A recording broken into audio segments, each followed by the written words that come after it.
Hi friends, কেমন আছেন সবাই? আমি খুব ভালো আছি। আমি আবারও এক নতুন ভিডিও নিয়ে চলে এলাম হানি ফ্রেন্ড চ্যানেলে। আপনাদের সবাইকে স্বাগতম। তো দেখুন, আমি একটা থালাতে কিছু ছানা নিয়ে মাখছি। এখানে আমি 1.5 লিটার দুধের ছানা কাটিয়ে নিয়েছিলাম। আমি এটা থেকে একটু রসমালাই বানাবো। তো আমি এর আগেও অনেকবার রসমালাই বা রসগোল্লা বাড়িতে বানিয়েছিলাম, কেননা আমি চেন্নাইতে মিষ্টিটা পাই না। এখানে বাংলার মতো ছানার কোনো মিষ্টি আমি এখানে দেখতে পাই না। এখানে ওই বেসন ময়দার এই জাতীয় মিষ্টি এখানে দেখতে পাওয়া যায়। তো আমাদের যদি একটু ছানার কোনো মিষ্টি খেতে ইচ্ছে হয়, আমাদের নিজেদেরকে বানিয়ে নিতে হয়। তো প্রথমে তো আমি আগে বানাতে জানতাম না। আমি ইউটিউব দেখে অনেকবার চেষ্টা করেছিলাম, তো আমি সফল হইনি। অনেকবারই আমার দুধ বা ছানা নষ্ট হয়েছে। তো আমি আমার শ্বশুরমশাইয়ের থেকে জেনে নিয়েছিলাম, শ্বশুরমশাই মিষ্টি বানাতে জানে।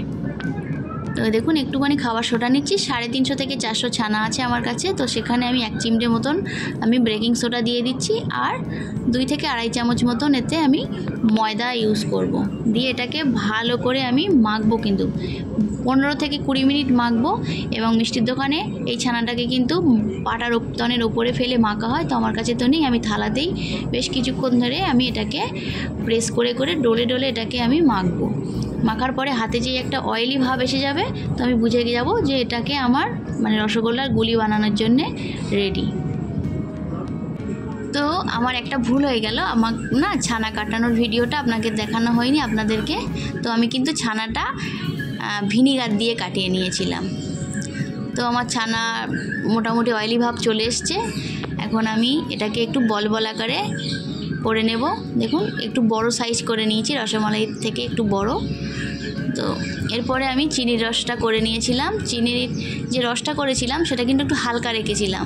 শ্বশুরমশাই বলে বেশি গাঢ় রসে দিলে রসটা ভালো, রসগোল্লাটা ফুলবে না। তো ওই জন্যে গাঢ় রসে দিইনি, হালকা রস করেই দিয়েছি। আর এটাকে আধা ঘন্টা থেকে 45 মিনিট এইভাবে রসে ফুটিয়ে নিতে হবে। এবং ফুটে হয়ে গেলে এটাকে একটা ছেঁকে তুলে নিয়ে একটু ঠান্ডা জল দিয়ে প্রেস করে করে রসগুলো একটু বার করে দিয়ে, তারপরে এই দুধের ক্ষীরটা বানিয়ে তার মধ্যে দিয়ে মোটামুটি আর 5-7 মিনিট মতন ফুটিয়ে ব্যাস রেখে দিলে রসমালাই রেডি।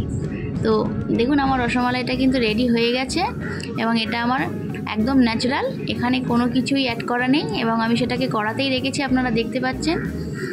আমি কোনো বাজার থেকেও রসমালাই কিনে এনে এটা দেখাচ্ছি না, একদম ন্যাচারাল যেটা আমি তৈরি করলাম এখন সেটাই আপনাদেরকে দেখাচ্ছি। যদি আমার ভিডিওটা ভালো লাগে প্লিজ সাবস্ক্রাইব করবেন, আমার পাশে থাকবেন।